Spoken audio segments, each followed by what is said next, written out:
Pinag-iingat ang mga nakatira malapit sa Taal Volcano, lalo na yung mga may sakit sa baga dahil sa patuloy ng pagbubuga ng volcanic smog ng bulkan.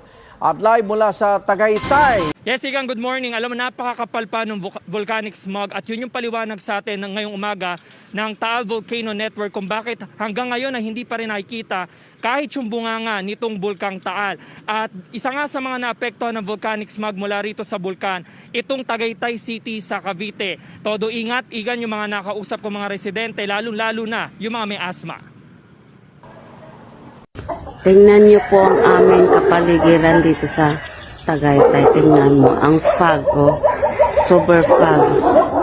Ang parang